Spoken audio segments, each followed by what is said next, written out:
الشيطان الرجيم بسم الله الرحمن الرحيم السلام عليكم ورحمة الله وبركاته إن الحمد لله نحمده ونستعينه ونستغفره ونعوذ بالله من شرور أنفسنا ومن سيئات أعمالنا من يهده الله فلا مضل له ومن يضلل فلا هادي له وأشهد أن لا إله إلا الله وحده لا شريك له وأشهد أن محمدا عبده ورسوله يا أيها الذين آمنوا اتقوا الله حق تقاته ولا تموتن إلا وأنتم مسلمون يا أيها الناس اتقوا ربكم الذي خلقكم من نفس واحدة وخلق منها زوجها وبث منهما رجالا كثيرا ونساء واتقوا الله الذي تساءلون به والأرحام إن الله كان عليكم رقيبا يا أيها الذين آمنوا اتقوا الله وقولوا قولا سديدا يصلح لكم أعمالكم ويغفر لكم ذنوبكم ومن يطع الله ورسوله فقد فاز فوزا عظيما أما بعد فإن أصدق الحديث كتاب الله وخير الهدي هدي محمد صلى الله عليه وسلم وشر الأمور محدثاتها وكل محدثة بدعة وكل بدعة ضلالة وكل ضلالة في النار اللهم إنا نسألك علما نافعا. Ya Allah, kami memohon kepada Engkau ilmu yang bermanfaat, warizqan thayyibah dan rezeki yang baik, wa amalan mutaqabbala dan amal yang diterima. Alhamdulillah, kita bersyukur pada Allah Subhanahu Wa Taala masih lagi diberikan keizinan dan kesempatan untuk kita kembali menyambung kuliah kita dengan mengambil faedah daripada kitab yang bertajuk Buku Pintar Ilmu Tauhid, yang merupakan kompilasi dan fatwa Syekh Muhammad bin Salih Al-Utsaimin rahimahullah, yang disusun oleh Abu Fadli Rabbani Hafizahullah Ta'ala, yang diterbitkan oleh Media Tarbiyah cetakan 1440 Hijrah bersama dengan 2019, yang memuatkan 12 bab, 12 perbahasan hal-hal yang berkaitan dengan tauhid dan lawannya, iaitu kesyirikan. InsyaAllah kita akan memasuki bab yang seterusnya, bab baru, iaitu bab yang ke-8. Itu bab yang telah datang pada menyatakan tentang membersihkan ibadah setiap hamba dari noda-noda syirik. Pada bab yang ke-7 kita telah selesai mengambil faedah daripada, iaitu tajuk yang berkaitan dengan wajib mengikhlaskan ibadah hanya kepada Allah, iaitu At-Tauhid. Dan sebagaimana kita mengetahui, setiap sesuatu itu ada pasang-pasangan yang berlawanan. Tauhid ada pasangannya, iaitu syirik. Dan syirik merupakan lawan terbesar bagi tauhid. Syirik selama-lamanya tidak akan pernah bersatu dengan tauhid. Kerana apa? Kerana syirik sifatnya sentiasa melawan, merosak, menentang dan membatalkan tauhid. Maka seseorang muslim itu tidak dapat disebut sebagai seorang muslim yang benar sehingga dia berjaya membebaskan diri dan melepaskan diri serta meninggalkan dirinya daripada kesyirikan, dan juga daripada pelaku-pelaku kesyirikan dan juga penyeru-penyeru kesyirikan dan apa-apa saja yang berbentuk kesyirikan. Untuk dapat meninggalkannya, seseorang itu tak mungkin dapat melakukannya kecuali dia benar-benar mengetahui dan mempelajari agamanya, mulai daripada yang pertama dan utama, iaitu At-Tauhid, kemudian disusuli dengan pelajaran yang terkait membatalnya, musuhnya, iaitu Asyirik. Maka dengan itu bab ini adalah bab yang penting, bab yang besar, bab yang sangat wajib untuk kita mengilmui dan mengetahuinya agar kita jangan terjatuh ke dalamnya. Baik, bab yang ke-8 iaitu membersihkan ibadah setiap hamba dari noda-noda syirik. Kerana kita tahu syarat diterimanya ibadah di sisi Allah, iaitu yang pertamanya adalah At-Tauhid, iaitu ikhlas kerana Allah Ta'ala. Dan yang kedua adalah iaitu mengikuti sunnah Nabi SAW. Maka lawan daripada ibadah, syarat ibadah ini adalah yang membatalkan ibadah tersebut, iaitu Ya, pembatal tauhid adalah syirik, pembatal sunnah adalah bid'ah. Jadi wajib ya kita mempelajari tauhid dan juga syirik. Ya, Allah Ta'ala memerintahkan kita kesemuanya agar beribadah kepadanya dengan berdasarkan dua syarat ini, iaitu at-tauhid, yakni al-ikhlas lillahi ta'ala, dan juga ittiba'ur rasul, iaitu mengikuti sunnah Nabi SAW. Apabila hilang dua perkara ini, maka tiada makna ibadah yang dilakukan. Ya, sedangkan kita tahu tujuan Allah Ta'ala ciptakan kita tak lain dan tak bukan untuk beribadah kepadanya. Ya. Sebagaimana yang Allah sebut ya tentang ya, kewajipan kita untuk melaksanakan tugas ini. Wa ma khalaqtul jinna wal insan illa liya'budun. Tidaklah aku ciptakan jin dan manusia itu melainkan agar mereka beribadah kepada Allah Ta'ala. Ya. Berkata Syekh Muhammad bin Abdul Wahhab rahimahullah terkait tentang ya, tauhid dan syirik ini dan saling terkaitan yang sangat erat. Ya. Beliau rahimahullah berkata, fa idza arafta anna Allah khalaqa li ibadatihi, apabila engkau telah mengetahui bahawa Allah Ta'ala telah menciptakan engkau untuk beribadah kepadanya, tadi daripada surah Az-Zariyat itu, fa'lam, maka hendaklah kamu ketahui, hendaklah kamu ilmui, annal ibadata la tusamma ibadatan illa ma'at tauhid, bahawa peribadatan itu, ibadah itu tidaklah dinamakan sebagai ibadah kecuali dia mesti wajib disertai dengan tauhid. Kama anna salata, seperti mana salat, la tusamma, tak dinamakan dia salatan, tak dinamakan salat illa ma'at taharah, kecuali beserta ia dengan taharah, bersuci, ya, iaitu berwudu ataupun bertayamum, dan mesti memastikan kondisi diri kita bersih, ya, bersih daripada hadas besar, hadas kecil. Fa idza dakhala syirku fil ibadah, namun apabila masuk kepada ibadah itu kesyirikan, ya, terbatal tauhid itu, fasadat, maka ya, rosak ibadah tersebut. Kal hadathi idza dakhala fit taharah, ya, seperti mana ya, hadas ketika dia masuk ke dalam taharah, yakni wuduk seorang, batal lah. Indah sekali, kemas mengena pemisalan, perbandingan yang dibuat oleh Syekh ya, Ibnu Abdul Wahhab rahimallahu ta'ala, ya, dalam kitabnya Qawaidul Arba'. Baik, mari kita baca dulu, kemudian kita dapatkan sedikit faedah daripada apa yang dipaparkan oleh Syekh ya, Muhammad bin Salih Al-Utsaimin rahimahullah, sebagaimana yang disusun oleh Abu Fadli Rabbani hafizahullahu ta'ala.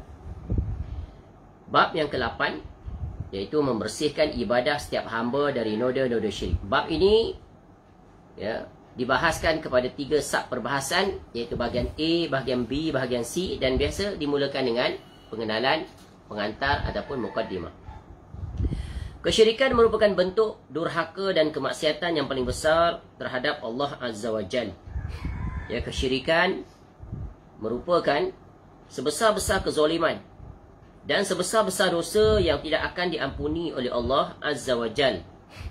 Oleh kerana itu, mengetahui tentang kesyirikan beserta berbagai macamnya adalah perkara yang sangat penting.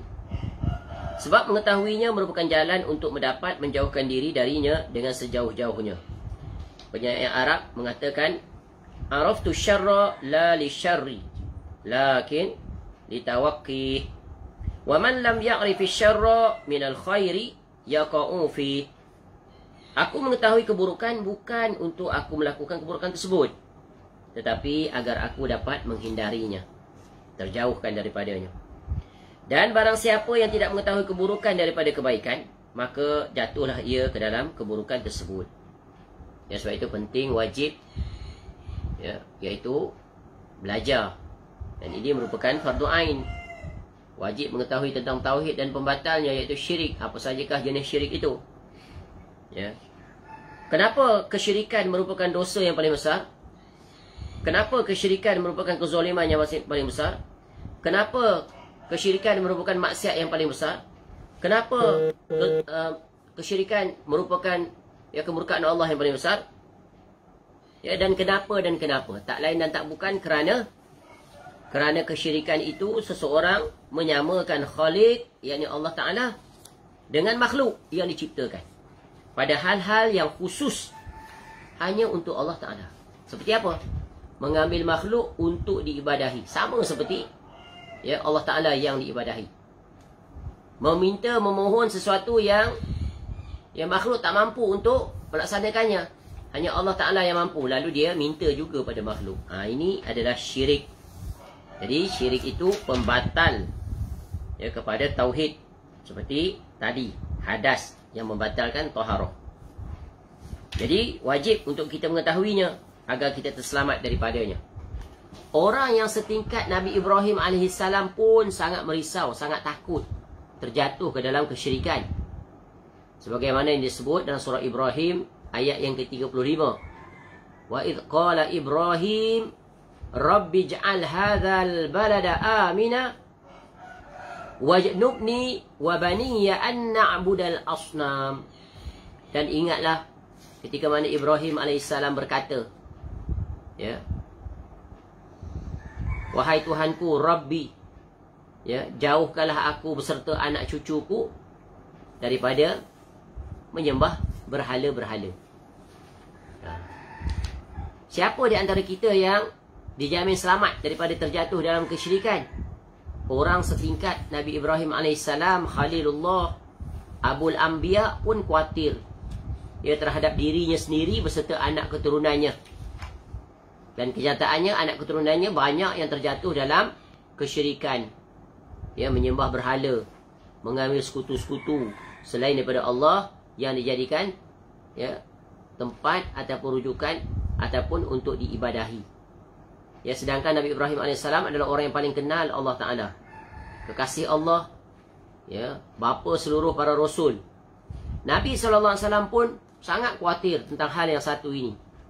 Sehingga seruan Nabi SAW semuanya adalah mengingatkan tentang bencana, bahaya dan betapa wajibnya menjauhi kesyirikan. Dan mendekat, mengakrabkan diri, berjalan, hidup, mati di atas tauhid. Nabi SAW mengajar kita dengan doa, Ya muqallibal qulub, tsabbit qalbi ala dini. Wahai zat yang membolak-balik hati, teguhkanlah hatiku pada agamamu. Apa maknanya? Agar teguh di atas tauhid yang benar, tanpa terkontaminasi dengan apa saja bentuk kesyirikan, dengan segala macam jenisnya. Nabi SAW berdoa kepada Allah, Rabbana la tuzi' qulubana ba'da idh hadaitana wa hab lana min ladunka rahmah innaka antal wahhab. Ya Rabb kami, janganlah engkau jadikan hati kami condong kepada kesesatan. Kesesatan itu adalah kesyirikan. Sesudah engkau memberi petunjuk kepada kami tauhid, dan kurniakanlah kepada kami rahmat dari sisi engkau, kerana sesungguhnya engkau lah maha pemberi kurnia. Surah Ali Imran ayat yang ke-8. Hafal doa ini, baca. Jadi hakikat rasa takut pada kesyirikan itu adalah merupakan bentuk kesungguhan, ketelitian, pengharapan dan kekhawatiran agar Allah kurniakan dia istiqamah di atas tauhid dan terjauhkan daripada perkara-perkara tersebut. Baik, kembali. Sesungguhnya operasi pembenterasan kesyirikan sudah terjadi sejak zaman Nabi Nuh AS. Operasi maknanya apa? Iaitu kerja buat, memperingatkan umat daripada kesyirikan sudah mula dirintis, dilakukan oleh Rasul yang pertama yang Allah utuskan pada kaumnya, iaitu Nabi Nuh AS. Ketika mana beliau AS mengajak kaumnya untuk beribadah kepada Allah saja dan meninggalkan sesembahan selainnya. Kemudian datanglah Rasul-Rasul setelahnya yang menyeru kaum-kaum mereka masing-masing untuk beribadah kepada Allah Ta'ala saja dan meninggalkan sesembahan selainnya. Keadaannya sentiasa demikian hinggalah datangnya Nabi Muhammad SAW, yang sebelum beliau SAW diutuskan, bangsa Arab sudah mengenal dia sebagai As-Sadiqul Amin. Sudah kenal Nabi SAW itu sebagai orang yang jujur serta amanah. Namun tak kala beliau sallallahu alaihi wasallam mengajak kaumnya untuk beribadah kepada Allah Ta'ala saja dan mentauhidkannya, ketika itu mereka pun berkata, dasar penyihir, pembohong, ya, orang gila, pemecah belah masyarakat, yang melawan arus mainstream, ya, ingin yang menghapuskan iaitu adat, ya, warisan nenek moyang, ya, inginkan harta, kedudukan, pangkat, wanita dan pelbagai tuduhan yang mereka rekayasa. Padahal Nabi SAW tidak seperti itu, ya, bahkan jauh daripada apa yang mereka sifatkan tuduhan-tuduhan tersebut. Demikianlah dakwahnya seluruh para Rasul alaihi wassalatu wassalam, iaitu menyeru kepada tauhid dan mementeras kesyirikan. Dan demikian juga sikap para kaum yang mereka dakwahi, iaitu selalu ada penolakan. Serta demikian juga keadaan yang akan dialami oleh para da'i, yakni juru dakwah yang menempuh jalannya para Rasul tersebut. Jadi dakwah yang paling sulit, dakwah yang paling besar cabaran dan dugaan, serta mendapat pelbagai halangan, rintangan serta penentangan, tak lain dan tak bukan dakwah yang satu, yang memiliki sifat yang satu, yang sama di sepanjang zaman, iaitu apabila diajak umat agar bertauhid yang benar kepada Allah dan menjauhi kesyirikan, kukuh di atas jalan sunnah Nabi SAW dan menjauhi kebid'ahan. Ya, sulitnya kerana apa? Kerana menghadapi dua musuh sekaligus secara serentak.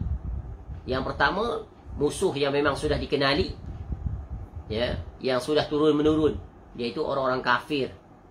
Orang-orang kafir yang jelas-jelas mengisytiharkan penentangan dan ketidakmahuan mereka itu terhadap dakwah tauhid. Tetap degil di atas, ya, kesesatan, kesyirikan dan kekufuran. Musuh yang kedua adalah datang daripada kalangan orang yang mengaku beriman. Orang yang namanya Islam, penampilannya Islami, penampilannya agamawan lagi, tapi mereka terjatuh ke dalam syubhat yang sangat berbahaya, iaitu mereka yang menyangka dan menganggap syirik itu adalah tauhid, dan tauhid itu adalah syirik, atau mereka mencampur baurkan, digaulkan sekali. Syirik dan tauhid itu berjalan beriringan. Mereka juga menjadi pelopor terhadap kebid'ahan. Mereka menganggap bid'ah itu adalah sebahagian daripada sunnah, ya, dan sunnah itu adalah juga termasuk dalam bid'ah, ya. Dan barangkali sunnah itu mereka geserkan, mereka ganti dengan, ya, kebid'ahan yang mereka beri nama yang indah, iaitu bid'ah hasanah. Untuk menghadapi kelompok ini yang paling sukar, yang paling sulit, kerana mereka memiliki ilmu. Namun ilmu mereka ilmu yang salah ditafsirkan, ilmu yang sudah diselewengkan, ilmu yang masuk padanya pelbagai syubhat dan kesamaran. Hanya orang-orang yang memiliki basirah, orang-orang yang memiliki ilmu yang mantap, yang kukuh, yang benar sahaja yang boleh, yang menjelaskan penyimpangan dan kebatilan mereka. Alangkah kasihannya majoriti orang awam, ya, jika duduk di dalam majlis mereka, maka terjatuhlah dalam perangkap, iaitu syubhat mereka yang tak terhitung datang kepada mereka daripada pelbagai arah. Tu. Baik, definisi syirik dan pembahagiannya. Fadilatul Syekh Muhammad bin Shalih Al-Utsaimin rahimahullah menjelaskan, syirik adalah perbuatan seorang hamba yang menjadikan sekutu-sekutu bersama Allah Tabaraka wa Ta'ala, baik dalam rububiyahnya, uluhiyahnya, maupun dalam nama-nama dan sifat-sifatnya. Ini boleh rujuklah penjelasan tentang pembahagian tauhid yang telah berlalu. Menjadikan sekutu bersama Allah Tabaraka wa Ta'ala dalam hal rububiyahnya. Apa makna rububiyah? Dalam segala perbuatan Allah Ta'ala. Seperti apa? Mencipta, memiliki, mengurus, berhidup, memati, memberi rezeki, memberi kesihatan, mendatangkan, ya, mendatangkan apa saja nikmat, dan juga mendatangkan apa saja bala atau mudarat. Itu imani, tetapkan Allah Ta'ala yang melakukan semuanya, dan dia maha berkuasa, yakni menetapkan adanya pencipta lain bersama Allah Azza wa Jal. Ni dia syiriknya di sini, ya, yang turut menciptakan alam semesta ini, atau menetapkan bahawa bagi Allah Azza wa Jal ada sekutu saat Allah menciptakan alam semesta ini. Ya, mustahil, maha suci Allah daripada apa yang orang-orang kafir dan musyrik itu sifatkan tentang Allah. Adapun yang menjadikan sekutu bersama Allah Tabaraka wa Ta'ala dalam hal uluhiyahnya, iaitu dari sisi apa ni? Perbuatan hamba dalam mentauhidkan Allah, dalam beribadah kepadanya. yakni menetapkan adanya sesembahan lain yang diibadahi bersama-sama dengan beribadah kepada Allah Subhanahu wa taala. Baik itu adalah wali, nabi, presiden, menteri, batu, pohon, matahari maupun bulan, hari dan apa lagi. Dan inilah yang dibenteras sejak dulu sampai sekarang. Kerana ada orang yang terjatuh dalam syubhat yang sangat berbahaya ini. Yang mereka anggap itu adalah ibadah, padahal dia adalah iaitu kemaksiatan yang besar pada Allah. Adapun menjadikan sekutu bersama Allah Tabaraka wa Taala dalam hal-hal nama dan sifat-sifatnya, yakni meyakini bahawa nama-nama dan sifat-sifat Allah itu serupa dengan sifat-sifat makhluk, itu dipanggil kelompok musyabbihah. Musyabbihah ataupun mujassimah, yang menjisimkan Allah. Juga meyakini bahawa sifat-sifat makhluk itu seperti sifat-sifat Allah Tabaraka wa Ta'ala. Ini ada kelompok yang berpahaman seperti itu. Tetapi ada juga orang yang salah faham disebabkan oleh hasad, oleh dengki, oleh tidak mahu menerima. Mereka mengatakan orang yang meletakkan nama-nama dan sifat Allah sesuai seperti mana yang Allah sifatkan secara zahir itu, tanpa bertanya bagaimana, dan mereka menetapkannya dan menyucikannya dan tidak menyamakannya dengan makhluk, juga mereka anggap musyabbihah. Padahal itu bukan termasuk dalam musyabbihah. Itulah dia i'tiqad Ahlus Sunnah wal Jamaah yang sejati. Inilah jahatnya orang-orang yang sudah terjatuh di dalam syubhat ilmu kalam. Padahal kalau mereka buka kitab-kitab para ulama salaf yang berjalan di atas kalam Allah, kalam Rasul sallallahu alaihi wasallam, tentu mereka akan temui ucapan-ucapan seperti itu adalah ucapan yang hak berdasarkan sandaran walam yakul lahu kufuwan ahad, iaitu laisa kamislihi syai'un, dan begitulah seterusnya. Baik, pembahagian syirik. Beliau rahimallahu taala melanjutkan, iaitu Syekh Saleh Al-Utsaimin rahimahullah berkata, adapun tentang pembahagian syirik ini, maka kesyirikan itu ada yang asghar, yakni kecil, dan ada yang akbar, yakni besar. Juga ada yang khafi, yakni tersembunyi, dan ada yang bayin, yakni jelas. Ini adalah pembahagian terbanyak. Betapa baiknya doa seorang hamba yang mengucapkan, Allahumma inni a'udzubika an usyrika bika wa ana a'lamu wa astaghfiruka lima la a'lamu. Ya Allah, sesungguhnya aku berlindung kepadamu dari berbuat syirik kepadamu. Mana syirik dari empat sisi ni. Syirik asghar, syirik akbar, syirik khafi, syirik bayin. Ada ulama membagikan dengan lebih simple, iaitu syirik terbagi pada dua.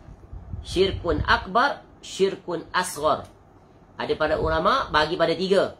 Syirkun akbar, syirkun khafi, syirkun asghar.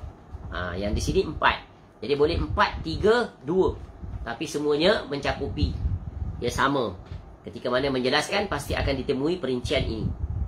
Jadi syirik ini, syirik akbar, bertentangan dengan tauhid secara keseluruhan. Bertentangan, tak bersatu. Maknanya bila dia muncul, maka akan lenyaplah tauhid. Bila tauhid muncul, lenyaplah dia. Tu rumus dia. Sementara syirik asghar, syirik kecil, bertentangan dengan kesempurnaan yang wajib ada pada tauhid. Boleh faham? Sebab itu wajib kita mentahqiq tauhid dari segala sisi. Kita takkan sekali-kali benarkan munculnya syirkun akbar, begitu juga syirkun asghar, begitu juga syirkun khafi, begitu juga syirkun bayin. Kerana apa? Kerana tauhid tak akan sekali-kali boleh bertemu dan menerima kehadiran keempat-empat jenis syirik ini dalam bentuk apa pun. Sebab itu wajib seorang Muslim menghindari dirinya daripada syirik secara keseluruhan, secara total, baik kecil maupun besar, dan menutup seluruh pintu-pintu yang membawa kepadanya. Seluruh pintu-pintu yang membawa kepadanya, kerana implikasinya sangat fatal, sangat membinasakan, lebih fatal daripada matinya seseorang. Kerana apa? Kerana nanti dia hidup semula, maka nanti akan ditegakkan di depannya, sama ada dia dibangkitkan sebagai seorang muwahhid atau dibangkitkan sebagai seorang musyrik, atau kafir. Ya, semoga Allah membangkitkan kita dalam keadaan iman yang benar. Ya, dapat masuk syurga bila hisab, bila azab. Ya. Jadi di sini disebutkan ya 2 pembahagian, 4 pembahagian. Ya, secara ringkas adapun syirkun akbar iaitu pelakunya jika dia seorang muslim maka dia akan keluar daripada agama, jadi kafir. Kalau dia terjatuh ke dalam syirik akbar. Dan dosa syirik akbar ini tidak akan diampuni oleh Allah Ta'ala selama-lamanya. Ya, dan amal soleh apa pun yang dia buat ketika dia hidup, maka tak akan diterima oleh Allah selama-lamanya. Ya, sebagaimana yang Allah sebut dalam surah An-Nisa ayat 116. Contoh, Inna Allah la yaghfiru an yushraka bihi wa yaghfiru ma duna dhalik wa yaghfiru ma duna dhalika liman yasha wa man yushrik billahi faqad dhalla dhalalan ba'idah. Sesungguhnya Allah tidak akan mengampuni dosa mempersekutukan sesuatu dengan dia. Dan dia, yakni Allah, mengampuni dosa yang lebih rendah darjatnya daripada syirik itu bagi sesiapa yang dia kehendakinya. Barang siapa yang mempersekutukan sesuatu dengan Allah, maka sesungguhnya ia telah tersesat. Sesat sejauh-jauhnya. Ia ba'idah. Jauh. Jauh daripada tauhid. Tak bertemu langsung, tak nampak dah tauhid. Hilang. Ya, surah An-Nisa ayat 116. Begitu juga dalam surah Az-Zumar ayat 65. Az-Zumar ayat 65. Wa qadimna ila ma amilu min amalin. Bukan. La in asyrakta la yahbatanna amaluka wa la takunanna minal khasirin. Sekiranya kamu mempersekutukan Allah, nescaya akan hapus amalmu dan tentulah kamu termasuk orang yang rugi. Ya, surah Az-Zumar ayat 65. Dan ayat tadi yang kita baca tadi. Wa qadimna ila ma amilu min amalin faja'alnahu haba'am mansura. Surah Al-Furqan ayat 23. Tulis. Tak ada dalam kitab ini. Dan kami hadapi segala amal yang mereka kerjakan. Lalu kami jadikan amal itu bagaikan debu-debu yang berterbangan. Tiada nilai. Lenyap amalan. Sebagaimana dalam ayat lain. Surah Al-An'am ayat 88. Walau asyraku lahabita anhum ma kanu ya'malun. Seandainya mereka mempersekutukan Allah, nescaya lenyaplah dari mereka amalan yang telah mereka kerjakan. Ya. Jadi syirik akbar ini adalah mengibadahi ilah lain selain daripada Allah. Ya, secara lebih luas lagi ruang lingkupnya adalah iaitu tindakan menyamakan selain Allah Ta'ala dengan Allah dalam hal-hal yang menjadi kekhususan baginya. Boleh faham? Contoh, minta pada orang mati dengan anggapan orang mati boleh memperkenankan permintaan. Itu memposisikan orang mati sama dengan siapa? Sama dengan Allah. Kerana Allah saja yang mampu untuk melakukan itu. Orang mati tak mampu. Orang hidup pun tak mampu. Apatah lagi orang mati. Ya, tu faham kaedah ini. Jadi barang siapa yang memalingkan ya sesuatu dari keistimewaan milik Allah Ta'ala ini kepada selain daripada dia, siapa pun dia makhluk itu, ya, berarti dia telah menyekutukan Allah. Ya, maka dia telah kafir kepada Allah yang Maha Agung. Dan inilah dia perbuatan syirik akbar. Ya, pelakunya akan dilaknat dan dia akan berada, ya, keabadiannya dia dalam neraka untuk selama-lamanya. Ya, semoga Allah Ta'ala melindungi kita daripada semua musibah tersebut. Ya, sebab itulah syirik dinamakan kezaliman yang paling zalim, kejahatan yang paling jahat, ya, kemungkaran yang paling mungkar, dosa yang paling besar, dan kemurkaan Allah yang paling kemuncak. Kerana ia adalah kebatilan. Ya, kerana ia telah, ya, menghina Allah Ta'ala, kerana mengambil makhluk kemudian disetarakan dengan Allah sebagai Rabb yang tak memiliki apa-apa pun. Adapun syirik asghar, ya, syirik asghar bagaimana pula? Ya, iaitu ar-riya. Ya, syirik asghar iaitu dia buat bukan kerana Allah, tapi kerana makhluk, untuk mengharapkan puji-pujian, ya, untuk mengharapkan imbuhan dan berbagai lagi. Ini adalah, ya, membatalkan amal yang dia lakukan itu, ya, jenisnya itu selain daripada Allah. Ya. Dan syirkun akbar, syirkun asghar, ya, dua-duanya adalah dosa besar. Tapi yang lebih dosa besar siapa? Dosa mana? Akbar. Ya. Ada garis pemisah di antara kedua-duanya. Namun kedua-duanya ini wajib dijauhi. Apa beza? Syirik asghar tidak dengan serta-merta membuatkan pelakunya kekal dalam neraka seperti pelaku syirik akbar. Itu beza. Manakala syirik asghar juga tidak menghapuskan semua amalan kebaikan, tetapi hanya menghapuskan amal yang menyertainya saja atau mengurangi pahala amal. Contoh, dia solat, kemudian dalam hatinya nak menunjuk-nunjuk pada orang. Dia rajin solat sunat, rajin berzikir, baca doa panjang-panjang, pandai melagu-lagukan bacaan, tapi hati kecilnya kerana manusia. Itu adalah terhapus amalan dia tu, yang dia sedang riakkan itu. Tempat kembali terakhir bagi mukmin yang melakukan syirik asghar tetap juga akhirnya balik masuk syurga semula. Tapi sebelum tu dihumban dalam neraka. Ya, sama ada diazab oleh Allah terlebih dahulu atau Allah tak azab, Allah ampun. Masuk syurga. Berbeza dengan pelaku syirik akbar. Mereka akan dihumbankan dalam neraka kekal selama-lamanya. Jadi betapa risikonya kedua-dua syirik ini. Ya, kedua-duanya memiliki risiko yang sangat berat. Ya, maka jangan sekali-kali terjatuh dalam kedua-duanya. Kerana kita tak akan dapat tahan azabnya, ya, api neraka kemurkaan Allah Ta'ala. Baik, seterusnya, sesungguhnya kesyirikan itu merupakan perkara yang lebih tersembunyi dari semut, ya, yang merayap di batu hitam. Ya. Saat malam yang gelap gelita, maka hendaklah setiap hamba sentiasa berwaspada darinya dan selalu meminta keselamatan pada Allah dan selalu meminta tolong kepadanya dari kesyirikan. Dari doa tadi. Ya, khusus syirik ini kalau tak ada ilmu, lagi mudah terjatuh dalam kedua-dua syirik itu. Kerana kejahilan. Sebab itu kita jangan jadi orang yang jahil. Wajib belajar hal-hal yang difardukan kepada kita sebagai seorang mukallaf. Nabi SAW bersabda, Inna akhwafa ma akhafu alaikum asyirkul asghar. Sesungguhnya satu perkara yang paling aku takutkan kepada kamu, yang terjadi pada kamu ni adalah syirik asghar.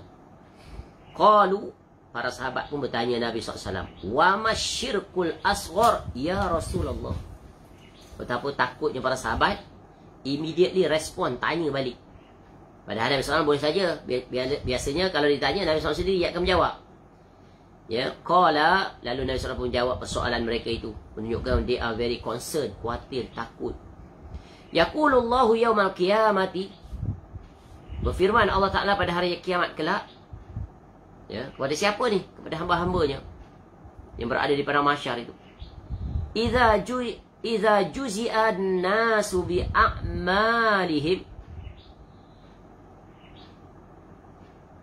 idhabu ila alladhina kuntum tura'una fi dunya fanzuru hal tajiduna indahum jazaa. Nabi SAW jawab ar-riya asghar itu. Allah Ta'ala pada hari kiamat kelak, setelah umat manusia diberikan balasan, al-jaza, pembalasan kepada apa yang mereka dahulu kerjakan, iaitu berbuat syirik, berbuat riya kepada mereka di dunia, maka lihatlah apakah kamu mendapat balasan pada mereka. Ya, pergilah kepada orang yang dulu kamu selalu buat riak tu. Kamu buat tu sebab dia kan, kau pergi kat dia, minta pahala kat dia. Dapat tak balasan?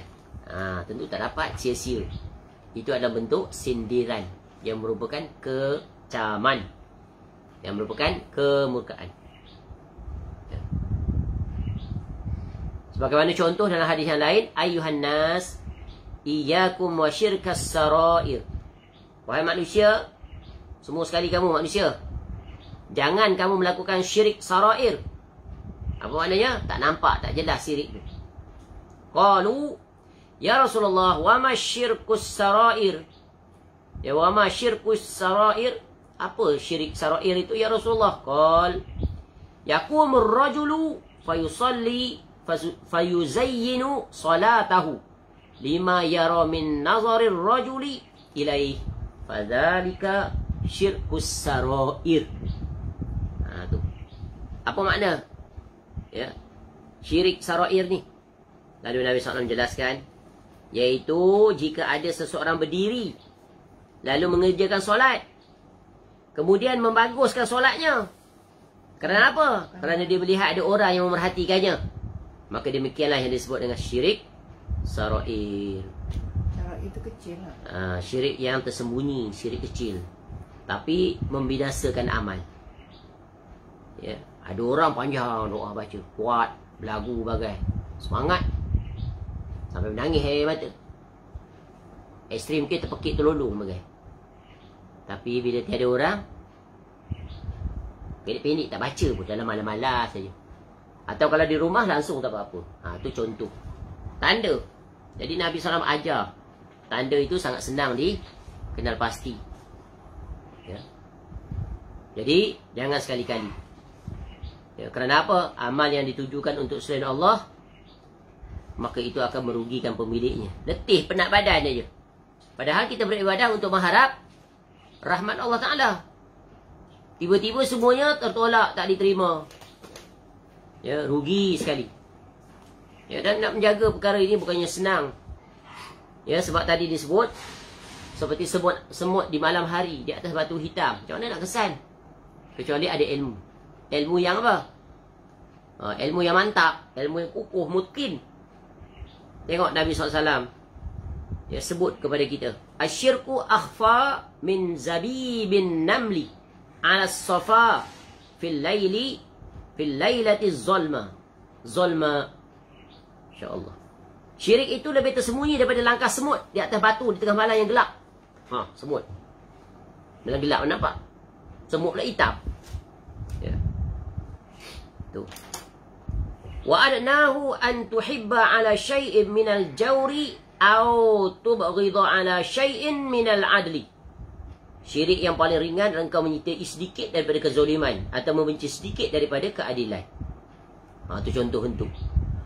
Wa halid dinu illa al-hubbu fillah wal bughdu fillah. Qala Allah Ta'ala, qul in kuntum tuhibbuna Allah fattabi'uni yuhibbukumullah wa yaghfir lakum dzunubakum.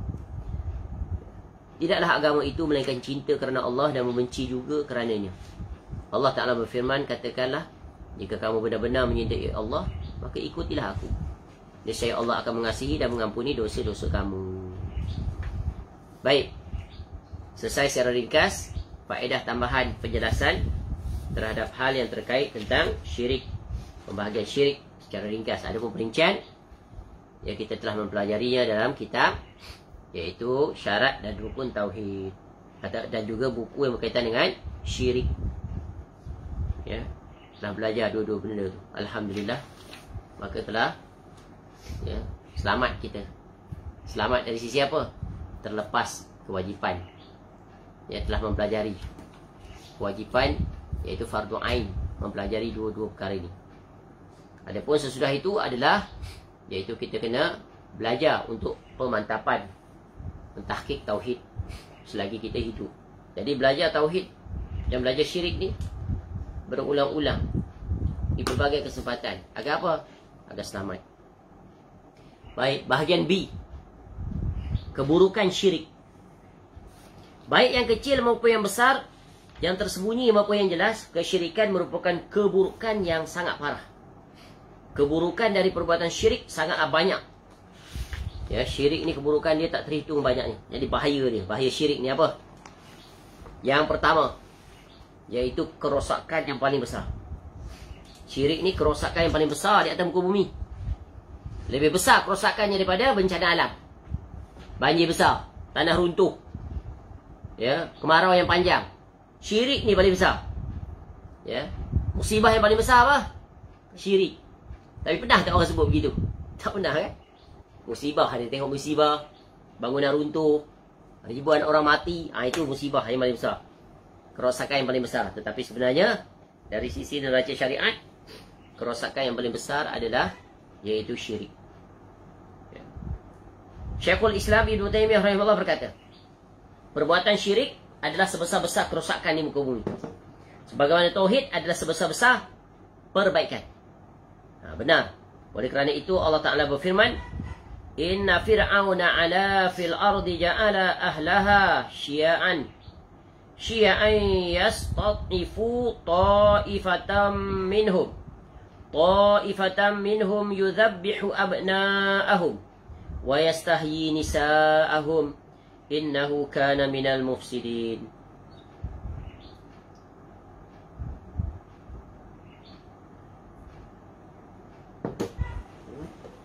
Sungguh Fir'aun telah berbuat sewenang-wenang, ya, di bumi dan menjadikan penduduknya berpecah belah. Dia menindas golongan dari mereka, yakni Bani Israel. Dia menyembelih anak laki-laki mereka dan membiarkan hidup anak-anak perempuan mereka. Sesungguhnya dia Fir'aun termasuk orang yang berbuat kerosakan. Ya, Fir'aun ada tokoh yang paling kafir, betul kan? Laknat oleh Allah. Tokoh yang berani mengaku jadi Tuhan. Ya, padahal dia adalah makhluk yang diciptakan. Bahkan dia lebih rendah kedudukannya dibandingkan dengan ciptaan yang lain, betul kan? Negeri Mesir itu dah ada sebelum dia dilahirkan. Matahari dah ada sebelum dia dilahirkan. Maka mana mungkin dia menjadi Tuhan? Di situ sudah tertolak. Tapi begitulah kebodohan manusia. Kenapa sombong? Degil. Ya. Dan Allah menutup surah Al-Qasas ini dengan firman-Nya, "Tilkad darul akhiratu naj'aluha lil ladzina la yuriduna 'uluwan fil ardi wala fasada wal 'aqibatu lil muttaqin." Negeri akhirat itu kami jadikan bagi orang-orang yang tidak menyombongkan diri dan tidak berbuat kerosakan di bumi, dan kesudahan yang baik itu bagi orang-orang yang bertakwa. Surah Al-Qasas, surah yang ke-28 ayat 83. Jadi sombong. Siapa sombong? Menolak kebenaran. Apa yang ditolak? Iaitu dakwah yang disampaikan pada mereka agar mentauhidkan Allah dan meninggalkan segala kesyirikan. Tak degil, tak mau. Tak mau tukar syirik itu kepada tauhid. Tetap nak jadi musyrik. Tetap nak jadi kafir pada Allah. Inilah kejahatannya, ya, para pemuka orang-orang kafir itu. Sebab itu hukuman bagi mereka adalah finnar khalidina fiha abada. Allah Ta'ala juga berfirman, "Wa qadayna ila bani Israila fil kitab la tufsidunna fil ard." Ya, la tufsidunna fil ardi marratain wa la ta'lunna 'uluwan kabira. Dan kami tetapkan terhadap Bani Israel dalam kitab itu, kamu pasti akan berbuat kerosakan di bumi ini 2 kali, dan kamu pasti akan menyombongkan diri dengan kesombongan yang besar. Sombong, tak mau tunduk kepada tauhid. Allah Ta'ala juga berfirman, "Min ajali dzalika katabna ala bani Israil annahu man qatala nafsan bighairi nafsin aw fasadin fil ardi faka'annama qatala an-nasa jami'a wa man ahyaha faka'annama ahyan nasa jami'a wa laqad ja'atuhum rusuluna bil bayyinat thumma inna katsiran minhum ba'da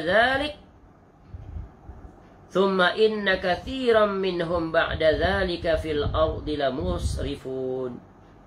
Oleh kerana itu kami tetapkan satu hukum bagi Bani Israel, bahawa barang siapa membunuh seseorang bukan kerana orang itu membunuh orang lain, atau bukan kerana berbuat kerosakan di bumi, maka seakan-akan dia telah membunuh semua manusia.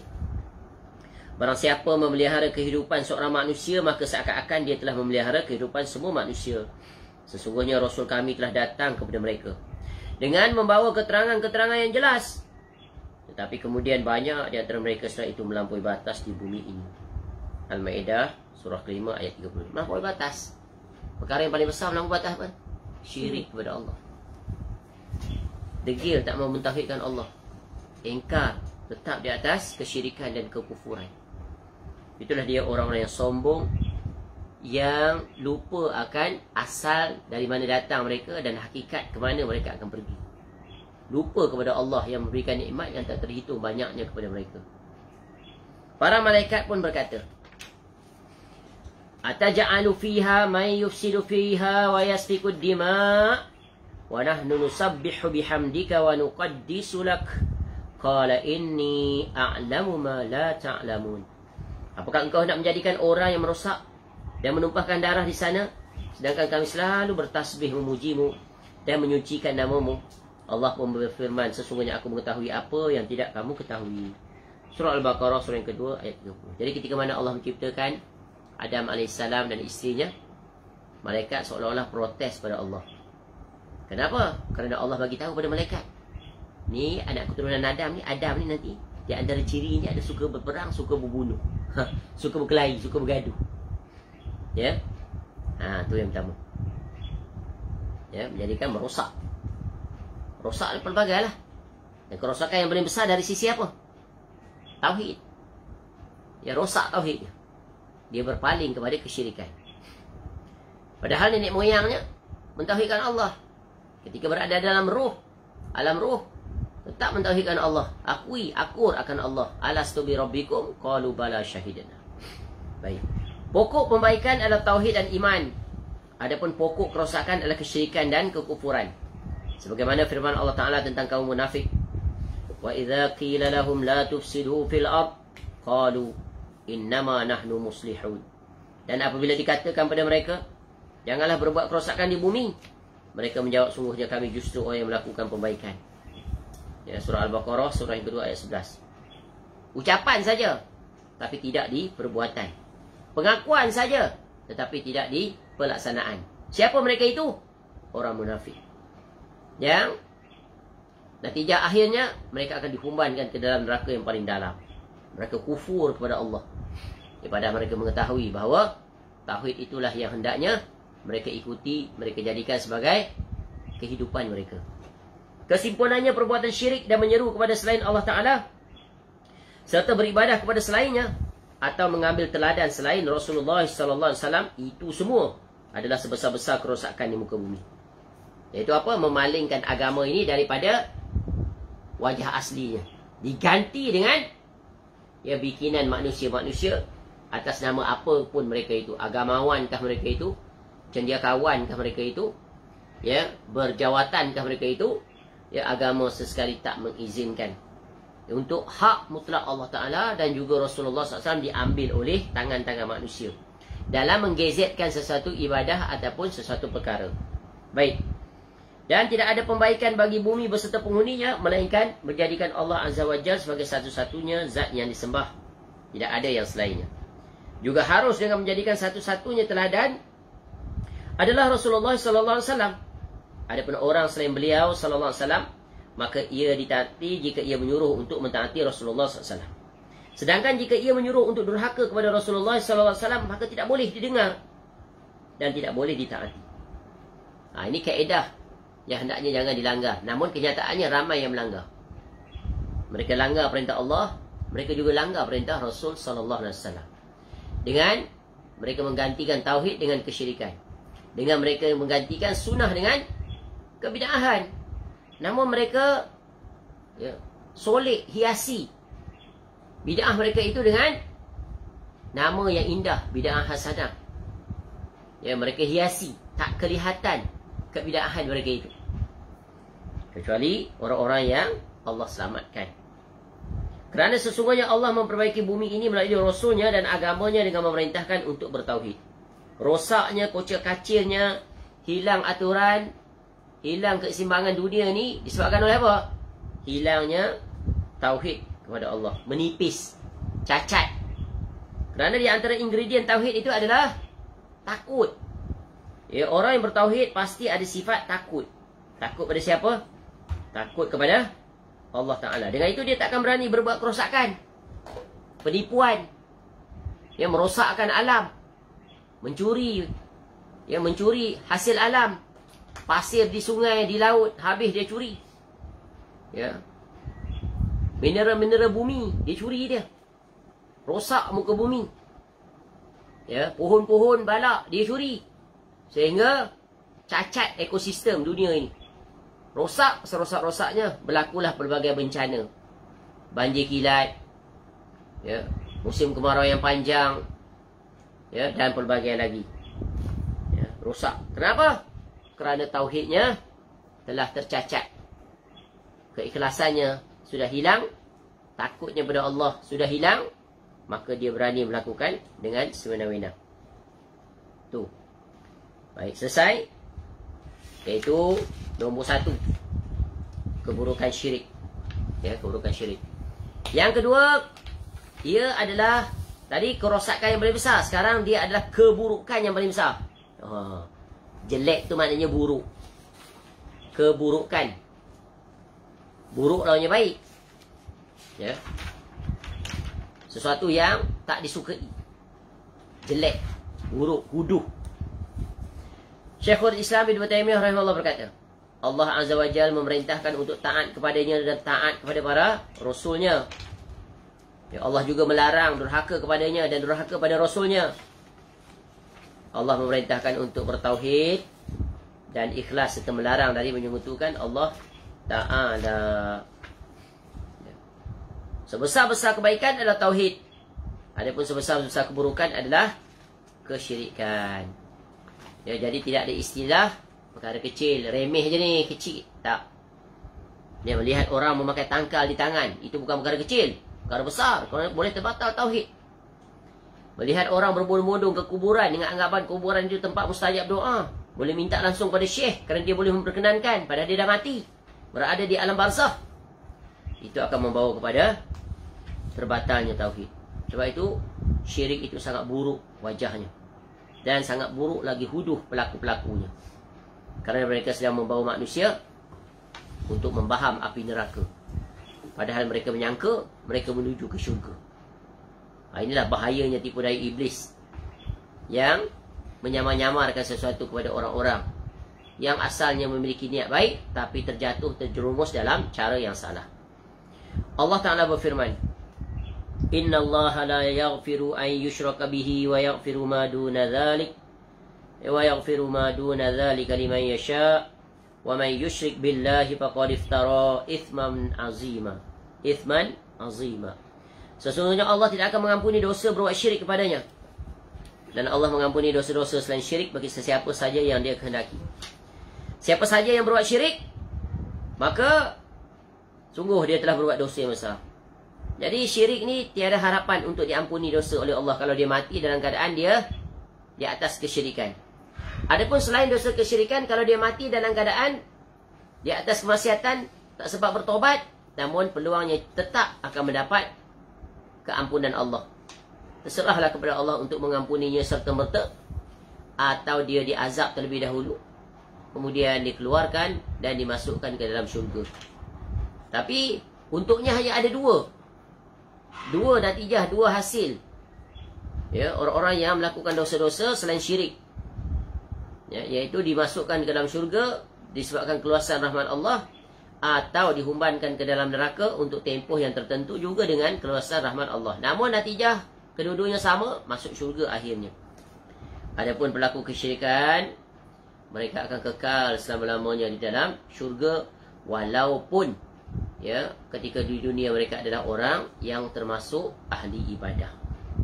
Kerana syarat untuk masuk syurga adalah tauhid dan tidak terbatal dengan syirik.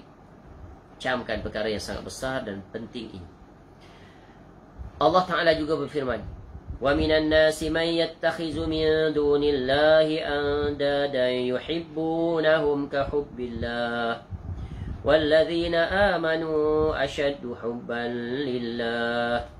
Dan di antara manusia ada yang menyembah sesembahan selain Allah sebagai tandingan yang mereka cintai. Yakni sesembahan itu seperti mencintai Allah. Adapun orang yang beriman sangat besar cintanya pada Allah. Surah Al-Baqarah, surah yang kedua, ayat 160. Juga dalam As-Sahihain, iaitu kitab Sahih Bukhari dan Muslim, diriwayatkan daripada sahabat Ibnu Mas'ud radhiyallahu an, ia berkata, wahai Rasulullah, ya, dosa apa yang paling besar? Ya, ayu a'zam. Ya, apa dosa yang paling besar ya Rasulullah? Ya, satu soalan yang sangat besar sekali faedah. Ya, ayu zambi a'zam indallah. Ya. Jadi Abdullah bin Mas'ud radhiyallahu an, sa'altu Rasulullah sallallahu alaihi wasallam ayu zambi a'zamu indallah. Ya Rasulullah, dosa apa yang paling besar di sisi Allah Ta'ala? Ya, lalu Nabi SAW menjawab, qal antaj'ala lillahi niddan wa huwa khalaqaka. Engkau membuat sekutu bagi Allah, padahal Dia yang menciptakan engkau. Ya, masuk akal ke? Allah yang menciptakan kamu, kamu angkat makhluk pula yang seperti kamu, yang dicipta seperti kamu. Yang mencipta itu kamu tinggalkan. Mana akal kamu yang waras itu? Ya. Kemudian aku bertanya lagi, setelah itu dosa apa? Beliau SAW jawab, engkau membunuh anakmu sendiri kerana takut nanti dia makan bersamamu. Ya. Takut. Takut memiliki anak, takut mengandung. Nanti kalau anak lahir susah. Nak bagi makan apa? Nak bagi makan pasir. Padahal dia lupa bahawa Allah itu adalah Ar-Razzaq. Lalu dia bunuh anak itu. Bagaimana dia bunuh? Sama dalam perut lagi dia bunuh. Makan pil apa-apa. Lalu dia flush out. Mati anak. Tak sempat nak jadi bayi. Atau dah lahir. Ya, lalu dibunuhnya, dia buang lah. Macam-macam lah dia buat. Ya, sampai sanggup tahap itu. Tiada hilang sifat ihsan dan kasih sayang. Kenapa? Khawatir takut miskin. Takut dia tak bebas nak berkerjaya, nak berprofession. Maklumlah, para wanita di zaman sekarang banyak yang berkerjaya. Kalau dah ada anak nanti sulit. Payah nak jaga. Tidur malam tak lena, besok nak pergi kerja. Nanti anak menangis tengah malam, esok tak cukup tidur pergi kerja. Ya, tak larat, tak kuat, mengantuk, tak berprestasi. Tak payahlah ada anak, menyusahkan. Satu sudah, dua sudah. Orang di zaman sekarang. Ya, tapi hidupnya walaupun mewah, tapi jiwanya kosong. Makin dikejar dunia, makin memenatkan dan melelahkan. Mencari dunia untuk membeli kepuasan hawa nafsu yang sementara. Tetapi hidup penuh dengan kesibukan, kepenatan, keletihan, dan akhirnya ya, stres yang bersangatan. Itulah dia dunia. Ibarat fata morgana. Dicari, dikejar, ibarat mencari dan mengejar bayang. Bayang kejar, dapat? Kejar bayang. Tak dapat. Makin lari dia makin juga berlari. Boleh pegang? Pegang. Tak ada pada tangan. Itulah dunia. Allahu Akbar. Semoga Allah menjauhi kita daripada hubbud dunya wa karihatul maut. Palingkan kita agar hubbul akhirah. Cinta akhirat. Cinta Allah. Untuk berjaya mendapat syurga Allah Ta'ala.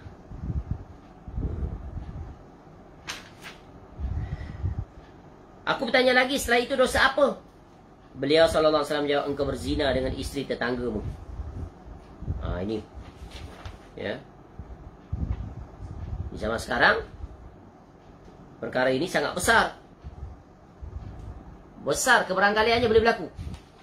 Isteri orang bekerja dalam satu pejabat, duduk sebelah-sebelah, ya, berbincang, bermesyuarat, outstation, ya, laki isteri orang, suami orang. Tu di pejabat, di tempat kerja, tak terhitung banyaknya. Duduk di pejabat, tengah-tengah hari semua orang keluar, tinggal berdua je, lelaki perempuan kat pejabat, sembang. Lama-lama jatuh hati. Padahal dia suami orang, dia isteri orang. Akhirnya boleh membawa kepada perselingkuhan. Atau di rumah, isteri berada di rumah, suami jiran sebelah balik kerja malam, siang pagi ada di rumah. Ya, duduk luar rumah, intai-intai orang sebelah. Mula-mula dengan pandangan-pandangan, lama-lama dengan teguran, lama-lama sembang-sembang. Suami si isteri kerja. Ya, suami si isteri sebelah ni ada di rumah, isterinya pula keluar bekerja. Macam-macam. Maka benarlah sabda Nabi SAW. Peringatan. Jauhilah, ya, daripada perkara-perkara ini. Semoga Allah menyelamatkan kita kesemuanya daripada terjatuh dalam apa saja kemungkaran yang Allah larang. Amin ya rabbal alamin. Allah menurunkan firman-Nya untuk membenarkan hal ini. Walladzina la yad'una ma'allahi ilahan akhar wa la yaqtuluna an-nafsa allati harrama Allahu illa bil haqqi wa la yaznun. Wa man yaf'al dhalika yalqa athama yudha'af lahu al-'adhab yawm al-qiyamah wa yakhlud fihi muhana. إلا من تاب وآمن وعمل عملا صالحا فأولئك يبدل الله سيئاتهم حسنات وكان الله غفورا رحيما ومن تاب وعمل صالحا فإنه يتوب إلى الله متابا. Dan ibadur rahman, siapakah mereka itu? Ya, adalah orang-orang yang tidak menyeru, la yad'u, selain bersama Allah. Takkan sekali-kali. Ya, ini ciri ni. Ya, ciri-ciri orang yang beruntung. Siapa mereka itu? Wa ibadur rahmanil ladzi nasruna. Maka disambung di ayat ini. Adalah mereka orang-orang yang tidak menyeru sesembahan lain bersama Allah. Itu ciri khas nombor satu. Kedua, ya, iaitu tidak membunuh orang yang diharamkan Allah kecuali dengan alasan yang benar.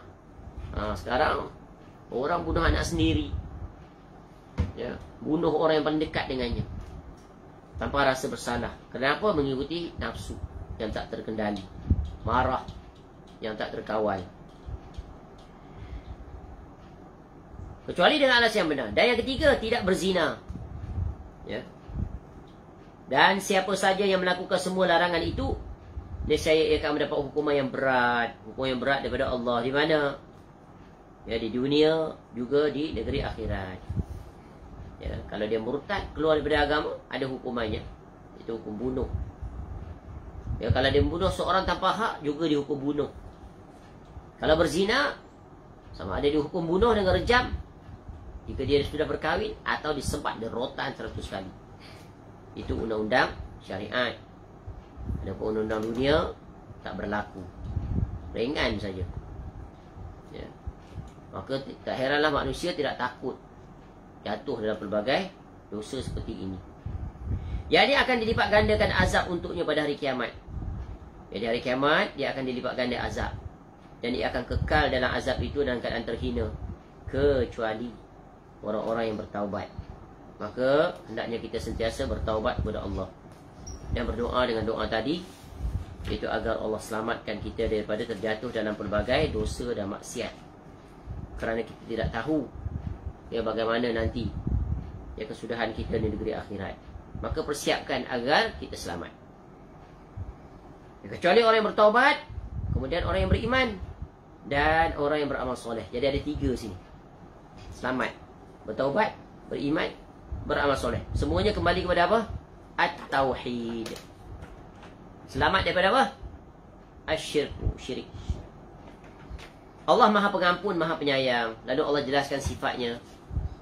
Sejahat apapun kamu, wahai hamba-hambaku, jika datang kepadaku dengan memohon keampunan, ya, sesungguhnya aku Maha Pengampun, Maha luas rahmatku kepadamu.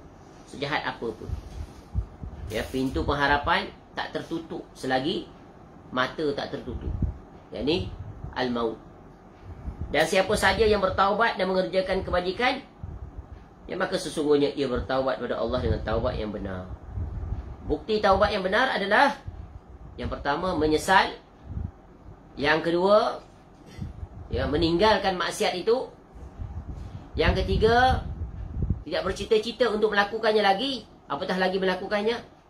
Dan yang keempat, bersegera berbuat taat. Itulah dia rukun taubat, taubat yang sejati. Ya, surah Al-Furqan, surah yang ke-25 ayat 68 hingga 71. Baik, kita berhenti pada poin yang kedua, tentang, iaitu keburukan syirik. Dan kita akan lanjutkan nanti insya-Allah besok. Ya, kerana ada lagi sampai keburukannya ada 7. Ya, 7. Jadi berbaki 4 untuk dijelaskan. Dan kita akan masuk bahagian terakhir, bahagian C, iaitu ancaman bagi orang yang berbuat syirik. Semoga Allah Ta'ala menyelamatkan kita daripada terjatuh ke dalam segala perkara yang mendatangkan kemurkaan Allah, iaitu perkara yang dilarang. Dan Allah menyelamatkan kita, mengukuhkan kita di atas tauhid, di atas sunnah. Allahumma ahyina wa amitna 'alal Islam was sunnah, ya muqallibal qulub tsabbit qalbi ala dinik. Ya. Mudah-mudahan bermanfaat. Subhanakallahumma wa bihamdika asyhadu an la ilaha illa anta astaghfiruka wa atubu ilaik. Wassallallahu ala nabiyyina Muhammad wa ala alihi wa sahbihi wasallam. Wa akhiru da'wana alhamdulillahi rabbil alamin. Assalamualaikum warahmatullahi wabarakatuh.